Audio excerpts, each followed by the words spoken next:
Hello everyone and welcome to today's video. I think this is going to be like a continuation or a part 2 to the video about making your own notebook.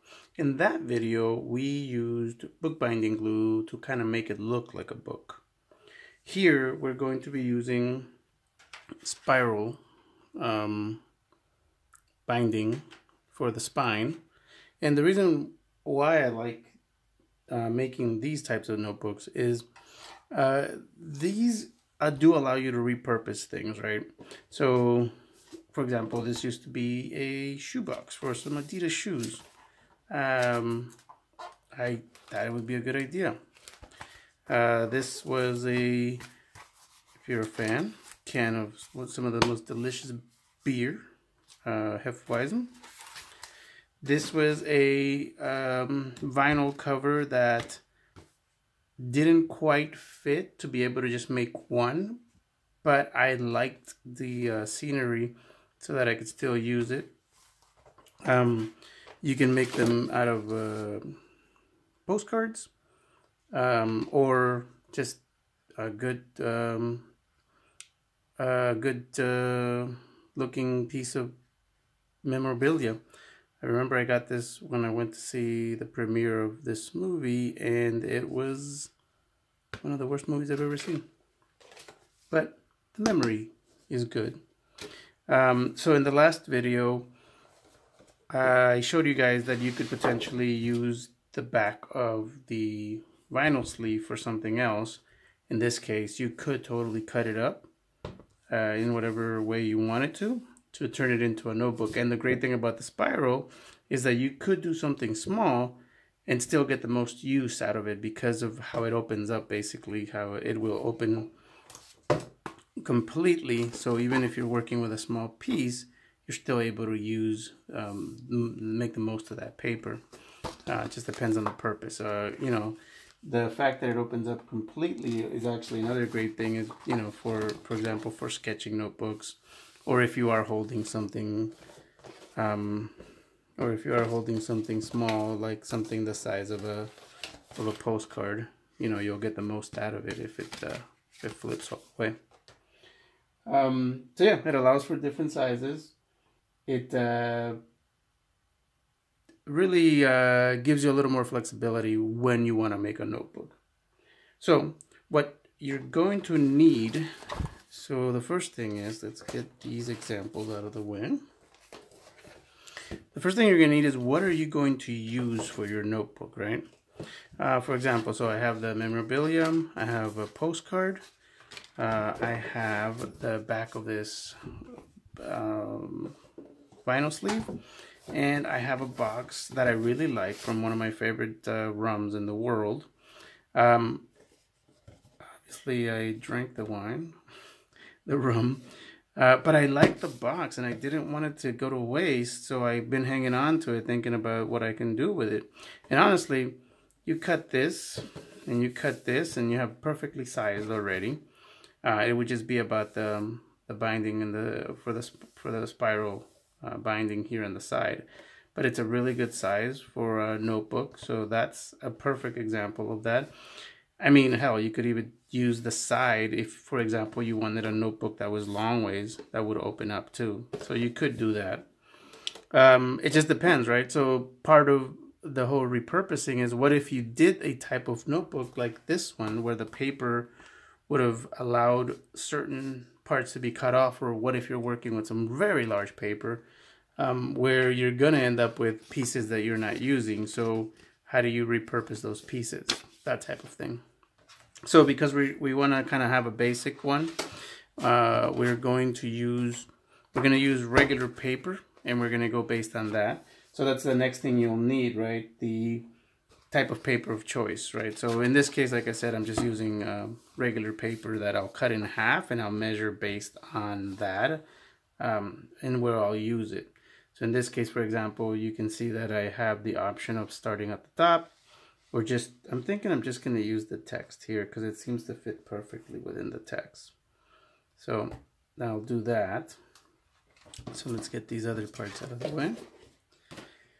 You're going to need, so I use, and again, this is something that different companies make, I imagine, but I've been using this for over a decade. It's brand name is Zutter, and it's a bind it all. So it'll do the hole cutting, and it'll do the punching, the hole punching and the pressing for the spinal. And this same company also makes a lot of the things that you're going to need. So you have your binder there. Now you don't need it, but if you have it, good for you. It'll just save you some time. You're going to want to use a paper cutter. If not, I mean, you can always just old-fashioned way, right? Fold the paper, crease it, cut it type of thing. Or if you have a knife or X-Acto knife or something like that. And then you're going to want your... oh yeah, see, this is an example. I saved this piece because I'm like, I could use this somewhere. I hate throwing it away. But yeah, the next thing you're going to need is tangled up your metal spiral, or I think it's called an O-wire.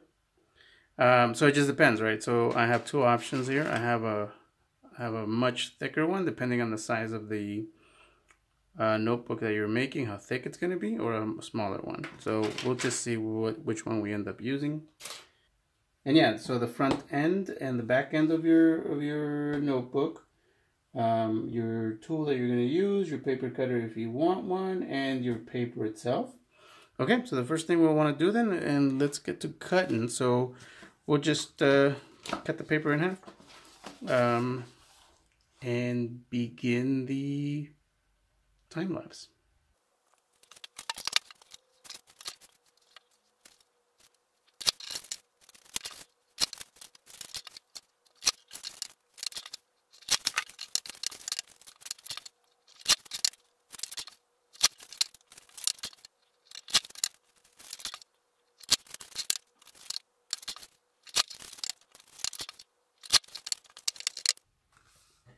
All right, and there we go. 50 page just cut.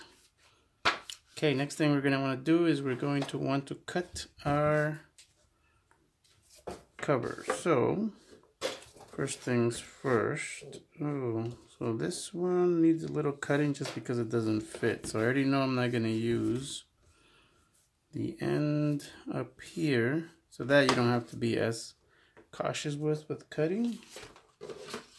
So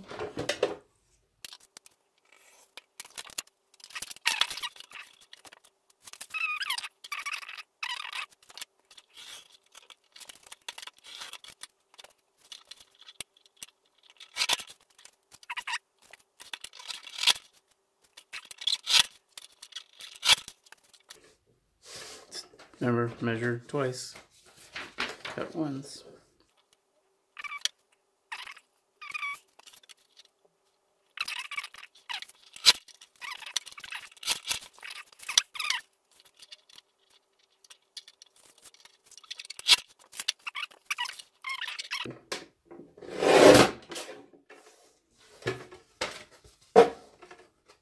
Perfect.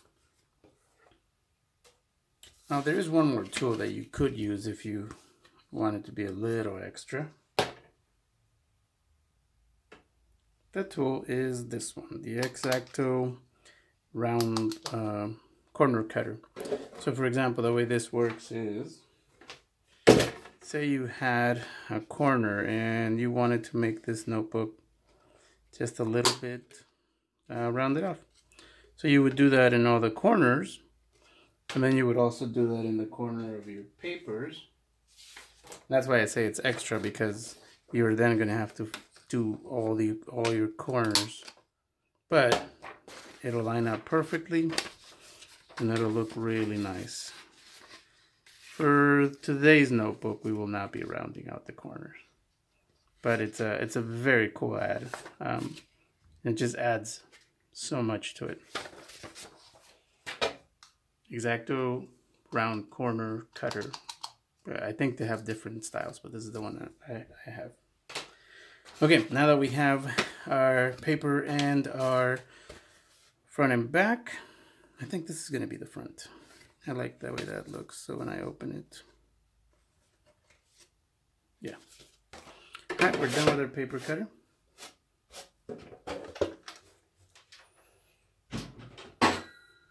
Now we come to our binding tool, which again does the hole punching and the spiraling. So we already cut this, so we can use this as an example. So this is where the hole punching happens. This little slit here. And it even tells you where the hole punches will happen. So this is where you can decide where you would want to start.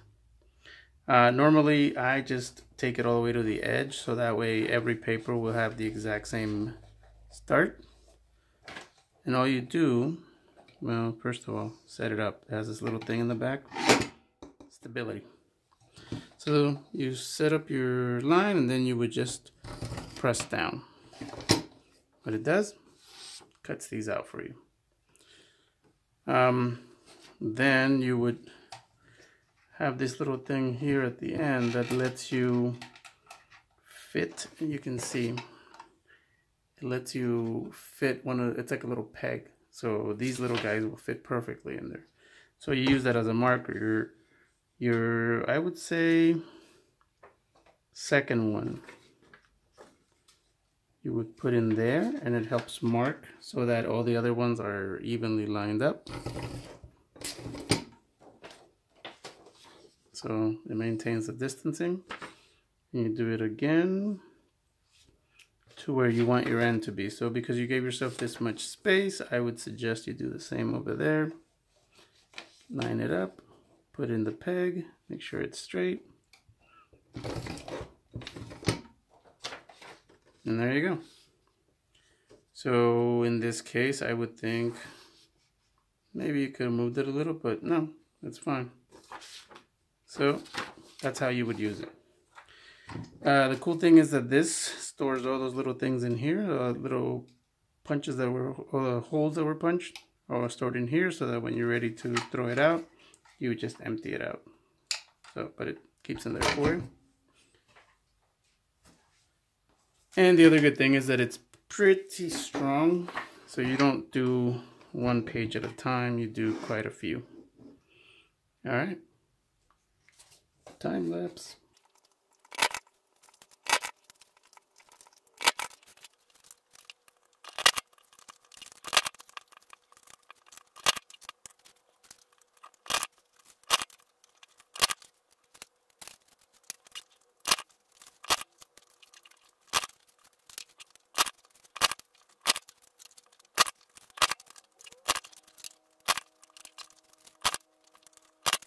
All right, so as you can see, they're all nice and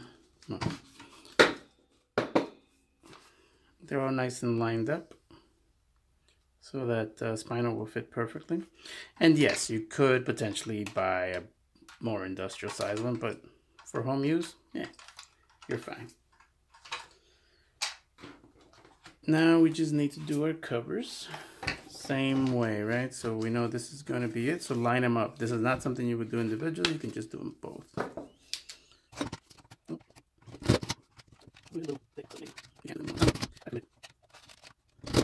Alright, perfect. Put the bottom cover, put the paper in, put the top cover. Everything should line up. And it does. Or I should put like the white paper underneath so you can see. Okay, now the spinal that we'll be using. So the first thing you'll want to do is, it's got two sides, right? One side is closed off with the loop. The other side is not. So you're going to want to put the closed loop side in. And again, because everything's lined up, you should be able to just and fit them in nicely. Now here you could see, okay, so I know I'm not going to need past this. So you could just cut it here. You could bend it, cut it, bend it back and forth and cut it that way, or use a tool. I happen to have these handy, so. And again, you hang on to this because this can be a notebook for a different time. All right.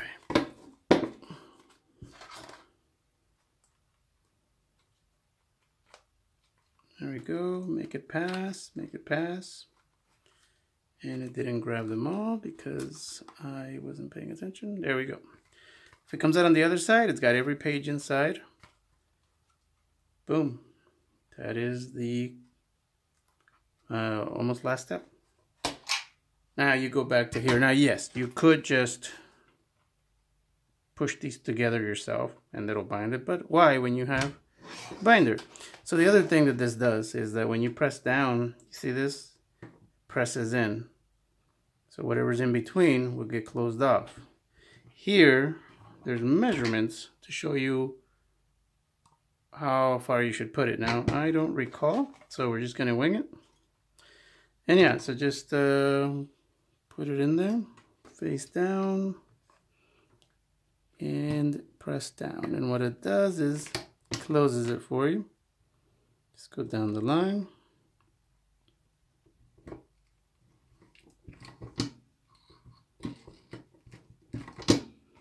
And there you go. You have your own notebook. Opens without a problem. Just make sure you test it out, make sure every page opens. Yeah.